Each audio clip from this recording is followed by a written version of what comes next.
आज एक ऐसा मामला आपके सामने लेकर आया हूं जिस पर पूरा गुजरात शर्मिंदा है। पता नहीं देश के प्रधानमंत्री जी को शर्म आती है कि नहीं आती है, लेकिन मैं सिर्फ इतना कहना चाहता हूं कि गुजरात के जिन भाई बहनों ने, जिन माताओं ने, बुजुर्गों ने अपना भरोसा प्रधानमंत्री नरेंद्र मोदी जी के ऊपर जताया, इतना प्यार दिया, झोली भर भर के वोट दिया, कई बार मुख्यमंत्री बनाया, अपने कंधे पर बिठाकर भारत का प्रधानमंत्री बनाया। यह उन गुजरात के भाई बहनों के साथ भ्रष्टाचार का मामला है, लूट का मामला है, डकैती का मामला है, उनके जेब काटने का मामला है। और यह जेब काटने का काम किसी और ने नहीं किया। यह जेब काटने का काम भारत के प्रधानमंत्री के सबसे करीबी दोस्त अडानी ने किया है, अडानी की कंपनी ने किया है। एक एक करके सिलसिलेवार मैं आपको बताऊंगा। जब भारत के प्रधानमंत्री नरेंद्र मोदी जी 2007 में गुजरात के मुख्यमंत्री थे, उस वक्त उन्होंने अडानी के साथ एक समझौता किया और कहा कि गुजरात के लोगों को बिजली देना है, किस रेट में दोगे? अडानी ने कहा 2 रुपए 25 पैसे प्रति यूनिट, 25 साल तक इसी रेट में आपको बिजली दूंगा। यह एग्रीमेंट साइन हुआ, पावर परचेज एग्रीमेंट, पीपीए। कब साइन होता है? 2007 में। कब? जब भारत के प्रधानमंत्री गुजरात के मुख्यमंत्री थे।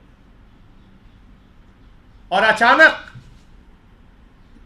वो अडानी अपने वादे से पलट जाता है, वो अडानी अपने समझौते से पलट जाता है, वो अडानी अपने किए गए एग्रीमेंट से पलट जाता है।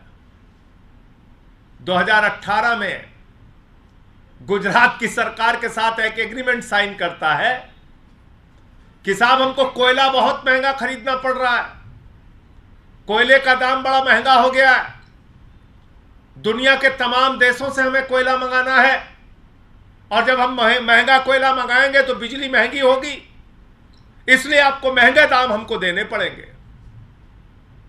गुजरात की सरकार ने कहा जी हुजूर, क्यों, हमारी तो हिम्मत ही नहीं है, आप मोदी जी के दोस्त हैं, हम कैसे मना कर सकते हैं, बिल्कुल देंगे आपको। लेकिन कुछ बातें उसमें लिख दी उन्होंने। एक कंपनी है आर्गस ग्लोबल कंपनी। जो आर्गस ग्लोबल कंपनी है वो ये बताती है कि दुनिया में किस देश में कोयले का क्या दाम है। पहली बात, अडानी को विदेश से कोयला खरीदने की जरूरत क्या है? भारत तो कोयले के उत्पादन के मामले में सरप्लस कंट्री है। भारत तो पिछले साल का आंकड़ा आप उठा के देखेंगे तो 30% कोयले का उत्पादन भारत में बढ़ा है। भारत में जो कोयला खरीदा जाता है वो 2000-3000 रुपए टन राज्य सरकारों को मिलता है। तो आपने भारत से कोयला नहीं खरीदकर ये कहा कि साहब हमें इंडोनेशिया से कोयला खरीदना है और फला देश से खरीदना है और ढेमका देश से खरीदना है। लेकिन उस चिट्ठी में एक शर्त लिखी गई और यह कहा गया कि जो भी कोयले का रेट निर्धारण होगा वो आर्गस ग्लोबल कंपनी के द्वारा जो रेट बताया जाएगा दुनिया के देशों में कोयले का, उसके हिसाब से आपको पेमेंट किया जाएगा। यह समझौता तय किया गुजरात की सरकार और अडानी ने मिलकर, और पेमेंट होता रहा। हैरान होंगे आप सुन के, 2018 से 2023 तक पेमेंट होता रहा। अडानी ने कहा इतने में कोयला खरीदा, बोले जी हुजूर लीजिए पैसा, बोले इतने में खरीदा, बोले लीजिए हुजूर पैसा लीजिए, बोले इतने करोड़ में खरीदा, बोले लो पैसा लो। 13,802 करोड़ रुपए गुजरातियों के जेब से निकालकर अडानी की जेब में भर दिया गया। जो भी अनाप शनाप रेट बताया, हैरान करने वाली बात है कि इतनी शक्तिशाली गुजरात की सरकार, एक गुजरात के मॉडल की बात करने वाली गुजरात की सरकार, कोई अडानी की कंपनी वाला जाके कहता है हम इतने करोड़ में कोयला खरीद रहे हैं, सरकार मान जाती है। वो आर्गस कंपनी के ग्लोबल रेट से वेरीफाई नहीं करती, वो जांच नहीं करती कि आर्गस का क्या रेट था, क्या बता रहा था वो उस वक्त की इंडोनेशिया में कितने का कोयला था। कोई वेरिफिकेशन नहीं, कोई जांच नहीं। अडानी ने बिल बना के दिया, पेमेंट हो गया। फिर आपको याद है हिंडनबर्ग की रिपोर्ट आ गई। हिंडनबर्ग की रिपोर्ट ने बताया इतना भ्रष्टाचार हुआ है, इतना भ्रष्टाचार हुआ है, इतनी लूट हुई है, अडानी ने इतना भ्रष्टाचार किया है। सुप्रीम कोर्ट में मामला पहुंच गया। जब सुप्रीम कोर्ट में मामला पहुंच गया तब गुजरात सरकार के लोग घबराए। तब उनको लगा रे तो गड़बड़ हो जाएगा, अडानी के साथ हमको भी जेल जाना पड़ेगा, अडानी के साथ हम भी फंस जाएंगे। तो उन्होंने 15 मई 2023 को एक चिट्ठी लिखी। वो चिट्ठी आपके सामने में दे रहा हूं, यह वो चिट्ठी। 15 मई 2023 को गुजरात की सरकार कुंभकर्ण की नींद से जागी और जागकर उसने कहा, हुजूर माई बाप, आप नरेंद्र मोदी जी के दोस्त जरूर हैं, लेकिन आपके चक्कर में तो हम भी जेल चले जाएंगे। आपने तो जहां जहां से जितने में कोयला खरीदा उसका कोई प्रमाण नहीं दिया, उसके कोई कागजात नहीं दिए, उसके कोई बिल नहीं दिए। और जब आप इंडोनेशिया से महंगा कोयला बता रहे हैं, उस वक्त तो इंडोनेशिया में कोयले का दाम सस्ता था। यानी कि फ्रॉड करके, भ्रष्टाचार करके, झूठ बोल के ये पेमेंट लिया गया। और कितने का लिया गया मैं नहीं कह रहा हूं। अब ये 15 मई 2023 को गुजरात की सरकार अडानी से कह रही है कि हुजूर माई बाप, आपने गुजरातियों का 3,802 करोड़ रुपए लूट लिया है। 3,802 करोड़ रुपए जेब काट लिए हैं गुजरात के लोगों के। ये पैसा वापस कीजिए। मैं मांग करता हूं, कहां सो रही है ईडी, कहां सो रही है सीबीआई, कहां सो रहा है इनकम टैक्स डिपार्टमेंट, कहां सो रही है सरकार की जांच एजेंसियां। छोटी छोटी बात पे बंगाल पहुंच जाते हो, उड़ीसा पहुंच जाते हो, तेलंगाना पहुंच जाते हो, तमिलनाडु पहुंच जाते हो, दिल्ली में रोज छापेमारी करते हो, सबको पकड़ पकड़ के जेल में डालते हो। झारखंड के मुख्यमंत्री को छत्तीसगढ़ में, कहां कहां पूरे दुनिया में घूम घूम के पहुंच जाते हो। तुमको हिंडनबर्ग के रिपोर्ट में आए हुए अडानी का भ्रष्टाचार दिखाई नहीं पड़ता। और अब तो मोदी जी की डबल इंजन वाली गुजरात की सरकार बोल रही है कि 3,802 करोड़ रुपए गुजरात के लोगों से लूटने का काम अडानी ने किया। यह पैसा कैसे, यह भ्रष्टाचार कैसे हुआ है? मनी लॉन्ड्रिंग हुई है, लूट हुई है, करप्शन हुआ है। ईडी, सीबीआई तमाम जांच एजेंसियों को पकड़कर, पहुंचकर इन लोगों को पकड़कर गिरफ्तार करके जेल में डालना चाहिए। और गुजरात के उन तमाम अधिकारियों और मंत्रियों को जिन्होंने 2018 से लेकर 23 तक ये फर्जी बिलों के ऊपर हस्ताक्षर किए, ये फर्जी बिलों का भुगतान किया, ये फर्जी बिलों को अडानी के जेब में भरने का काम किया, उन सब के खिलाफ कार्रवाई होनी चाहिए। सुप्रीम कोर्ट में अगर मामला नहीं होता हिंडनबर्ग की रिपोर्ट के बाद, तो मैं यकीन के साथ कह सकता हूं यह चिट्ठी जारी नहीं होती। मेरा 3 सवाल है। जब 2007 में 25 साल तक 2 रुपए 25 पैसे की प्रति यूनिट बिजली देने का एग्रीमेंट साइन हुआ था, तो 2018 में किसके दबाव में, किसके कहने पर वो एग्रीमेंट परिवर्तित हुआ और ज्यादा दाम देने की बात तय हुई। मेरा दूसरा सवाल, जब ये 5 साल तक अडानी अपना बिल लगाता था, बढ़े हुए दाम कोयले के दिखाता था, तो गुजरात सरकार के अधिकारी और मंत्रियों ने उसकी जांच क्यों नहीं की? अंतर्राष्ट्रीय स्तर पे कोयले का दाम क्या है पता क्यों नहीं किया? 10वीं क्लास के बच्चे को अगर आप कह दीजिए कि भारत में कोयले का दाम क्या चल रहा है, वेबसाइट पे जाएगा, अभी बता देगा आपको। 10वीं क्लास के बच्चे से पूछ लीजिए इंडोनेशिया में इस वक्त कोयले का दाम क्या है, वेबसाइट पे जाएगा, अभी आपको बता देगा। ऑस्ट्रेलिया में कोयले का दाम क्या है, वेबसाइट पे जाएगा, अभी आपको बता देगा। गुजरात की इतनी शक्तिशाली सरकार, अडानी कोई भी रेट लिखकर देता रहा और वो मानते रहे और पेमेंट करते रहे। ये किस प्रकार का भ्रष्टाचार है? ये किस प्रकार की लूट है? ये किस प्रकार की डकैती डाली गई है गुजरात के अंदर? तो इसलिए मेरा तीसरा प्रश्न है कि अब तक इस मामले में खामोशी क्यों थी, चुप्पी क्यों साधे हुए थी सरकार? और ED, CBI, income tax department जो हर बात पे फर्जी तरीके से भी मामला बनाकर लोगों को गिरफ्तार करने की होड़ में लगी रहती है, ऐसे मसलों पर आंख पर पट्टी बांधकर धृतराष्ट्र क्यों बनी हुई थी?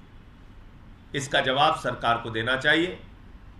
ये पूरा प्रकरण गुजरात से संबंधित है और आपको याद दिला दूं कि वही अडानी है, जब बिजली की क्राइसिस हुई गुजरात में, तो उस वक्त ज्यादा पैसे में दूसरे राज्यों को भी बिजली बेच रहा था। यानी गुजरात के एग्रीमेंट का भी वायलेशन किया इसने, उस पर भी कोई कार्रवाई नहीं हुई। तमिलनाडु में भी ऐसा भ्रष्टाचार इसने किया था, उसके बारे में थोड़ी जानकारी आपको रीना जी देंगी और उसके बाद आपके जो भी सवाल होंगे आप पूछ सकते हैं।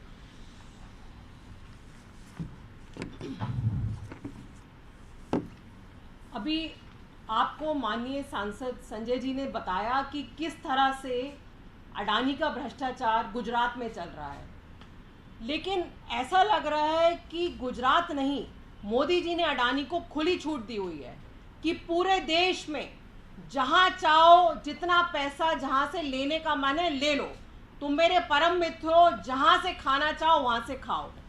ये 2017 की सीएजी की रिपोर्ट है और उसमें 2017 की रिपोर्ट में लिखा है कि जैसा अभी ये गुजरात में कर रहे हैं कि कोयला हमने विदेश से मंगाया, हमने महंगे रेट में मंगाया, लेकिन हम बिल नहीं दिखाएंगे, हम आपको कोई बिल नहीं दिखाएंगे कि कोयला हमने किस रेट पे मंगाया।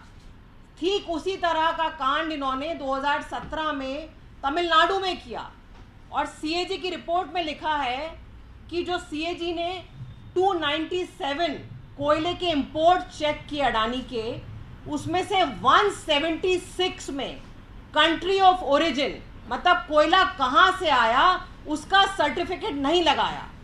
तो ऐसा भी हो सकता है कि अडानी की जो कई सारी खाने दूसरे स्टेट्स में हैं जहाँ की सस्ता कोयला मिलता है, वहीं का कोयला डाइवर्ट कर दिया इन्होंने इस स्टेट में और कहा कि हम तो विदेश से लेके आ रहे हैं, क्योंकि ना तो कोई बिल है, ना कोई सबूत है, ना कोई कंट्री ऑफ ओरिजिन का सर्टिफिकेट है। तो ये तो सिर्फ क्योंकि मोदी जी की इन पे कृपा है और मोदी जी का सर्टिफिकेट है कि अडानी जो पैसा मांगे आपसे, देश की सारी एजेंसियां, सारी, चाहे गुजरात उद्योग निगम लिमिटेड हो, चाहे कोई और हो, सब अडानी का पेमेंट करते रहें। ठीक यही कांड इन्होंने 2017 में तमिलनाडु में किया। तो इसकी जांच होनी चाहिए कि कैसे पूरे देश में जो लोगों को महंगी बिजली लेनी पड़ रही है, आज की तारीख में गुजरात में 8 रुपए प्रति यूनिट की बिजली दी जा रही है, वहीं दिल्ली में और पंजाब में जहां आम आदमी पार्टी की सरकार है, वहां पे 200 यूनिट और 300 यूनिट हम फ्री में दे रहे हैं, क्योंकि दिल्ली और पंजाब में कोई अडानी नहीं है खाने के लिए।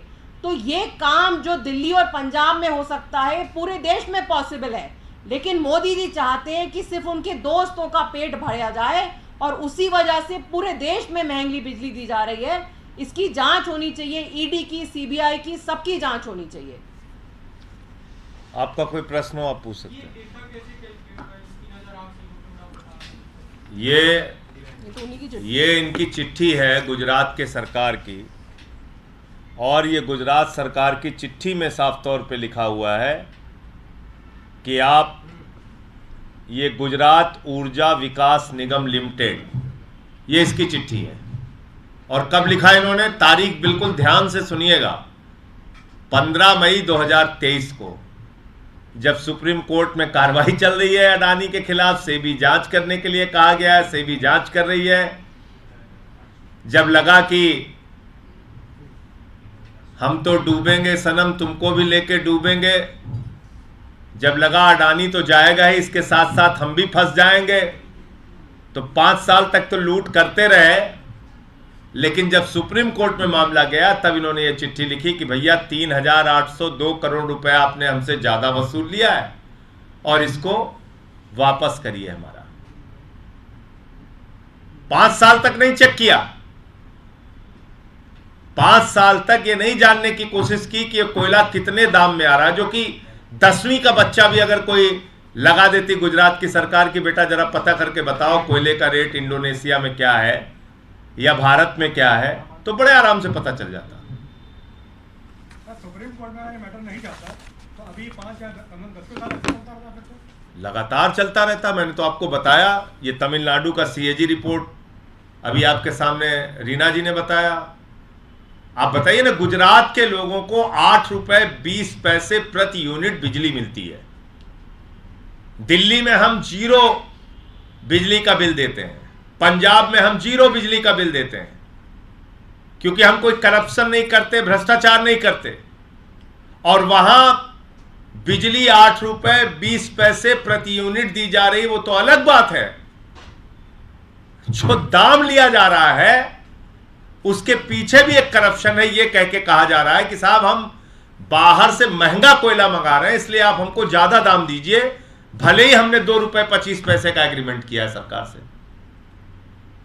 यह अलग तरह का भ्रष्टाचार है। जब आपने 2007 में 25 वर्षों के लिए 2 रुपए 25 पैसे में बिजली देने का एग्रीमेंट साइन किया है, तो 2018 में गुजरात की सरकार ने कैसे कह दिया कि साहब ठीक है आप महंगा कोयला लाइए, हम आपको महंगा दाम देंगे। अच्छा, 5 साल तक आप पेमेंट करते रहे, 4,000 करोड़ रुपए आपने निकाल के दे दिया है, तो पकड़ में आया है क्योंकि कोई रास्ता नहीं था। और ये पकड़ में कैसे आया? जब उन्होंने मामला देखा कि फंस रहे हैं, पुराने रेट देखे, आर्गस का इंडेक्स चेक किया, तो पता चला कि साहब जब इंडोनेशिया से इनका कोयला बताया जा रहा है कि ये इंडोनेशिया से कोयला लेके आए, उस वक्त तो इंडोनेशिया में दाम सस्ता था, इन्होंने महंगा दिखाया। तो भागने का कोई रास्ता था नहीं।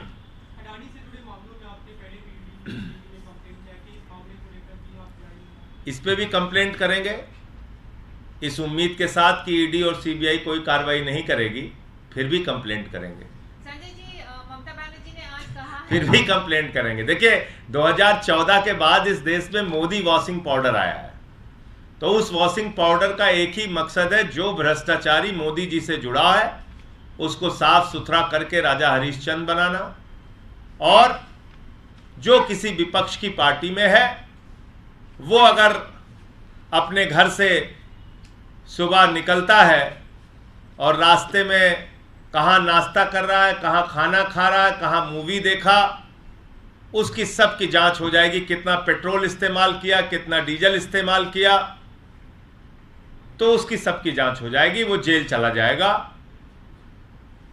इसके भुक्तभोगी अकेले हम नहीं हैं, पूरे देश में सीबीआई ईडी का डंडा सिर्फ और सिर्फ उन्हीं लोगों के खिलाफ चल रहा है जो सरकार के खिलाफ आवाज उठाने का काम करते हैं। मैंने हिंडनबर्ग की रिपोर्ट के मामले में शिकायत दी है ईडी को, लिखित शिकायत दी है, आज तक कोई कार्रवाई नहीं हुई इस पे भी शिकायत देंगे। आपका भरोसा है ईडी पे, ईडी की जांच पे? देखिए ऐसा है अभी न्यायालय में एक मामला प्रकरण चल रहा है। ये बड़ा मुद्दा है, पॉलिटिकल, ये राजनीतिक मुद्दा है। ये मुद्दा है कि गुजरात के लोगों ने इतना प्यार दिया प्रधानमंत्री जी को, उनको देश का प्रधानमंत्री बनाया, गुजरात का मुख्यमंत्री बनाया, उन्हीं की जेब काटी जा रही है, उन्हीं गुजरातियों की जेब काटी जा रही है और प्रधानमंत्री कुछ नहीं बोल रहे हैं और उनका सबसे करीबी दोस्त जेब काट रहा है। और समझौता तब हुआ जब वो मुख्यमंत्री थे। सवाल इस बात का है, ईडी सीबीआई तो कुछ नहीं करेगी, ये तो तय है कि वो तो वही करेगी जो मोदी जी कहेंगे। और मोदी जी अपने दोस्त के खिलाफ कहेंगे क्यों? इतना गहरा रिश्ता है, जहाज में घूमते हैं दोनों लोग साथ साथ, क्यों बोलेंगे वो?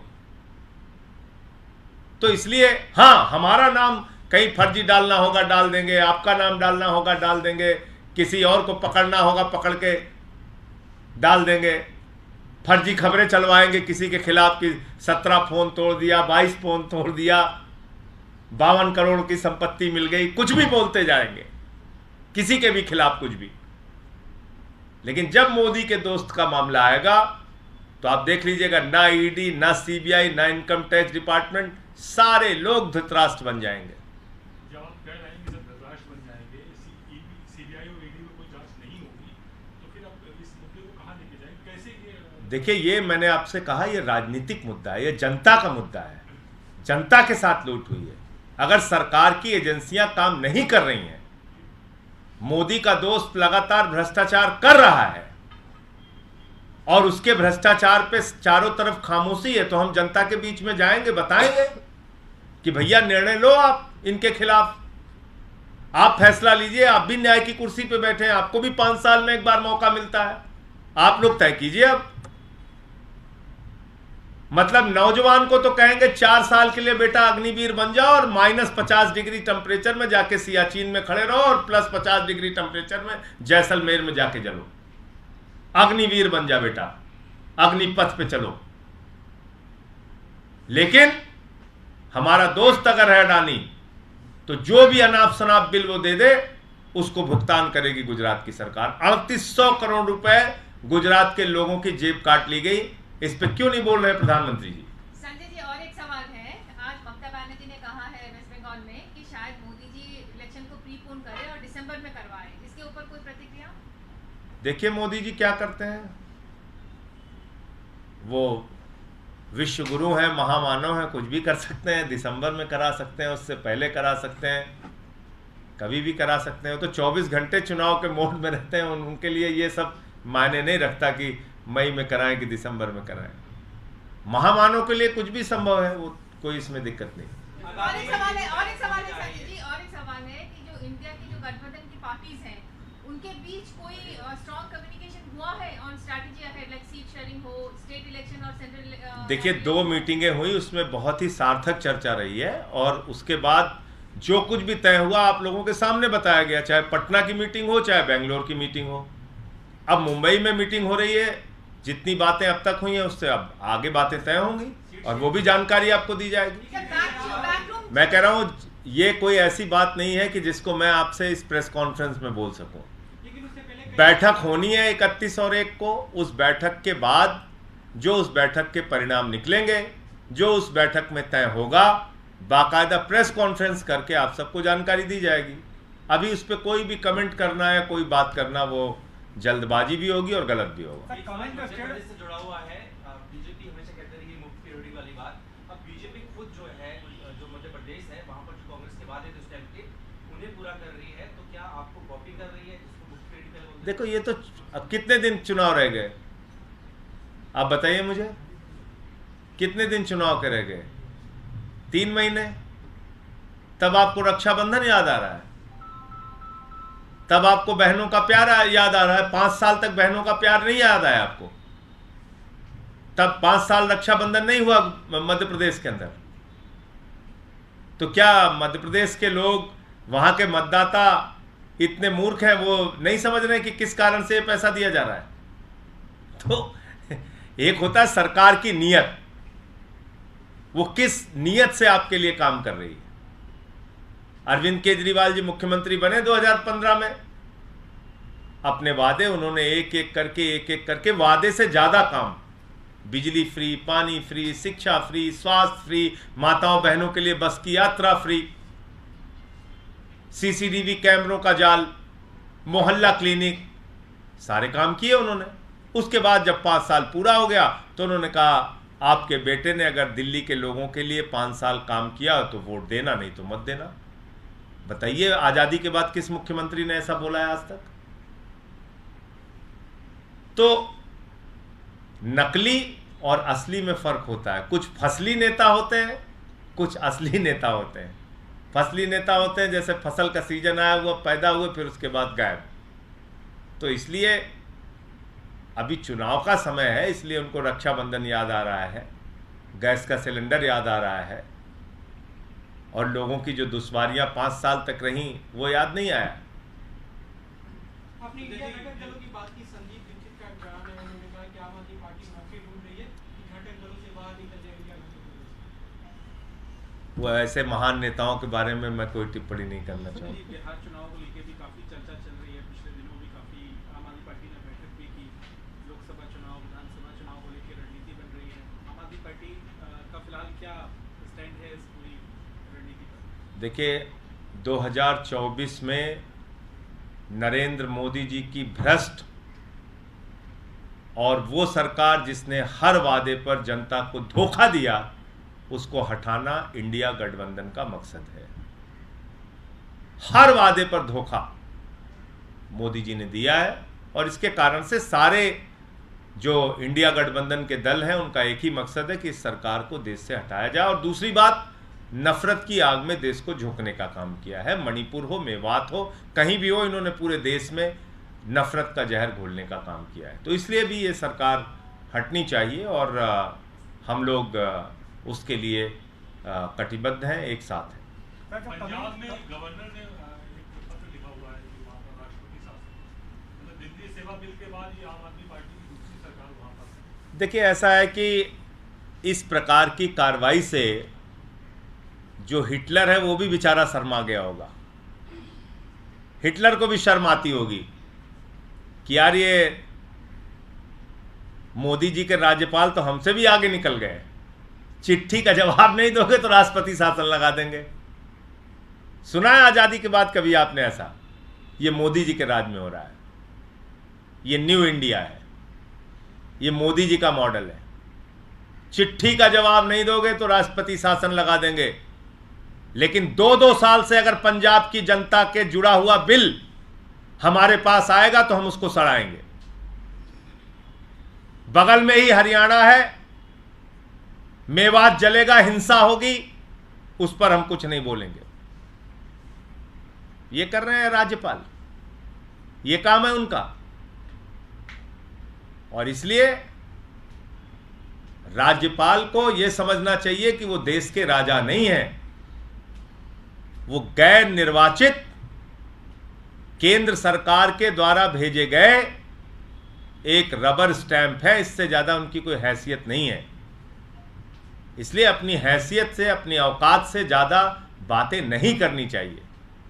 ये अच्छी बात नहीं। जो आपका काम नहीं है, आप बोल रहे हो कि हम चिट्ठी का जवाब नहीं दोगे तो हम राष्ट्रपति शासन लगा देंगे।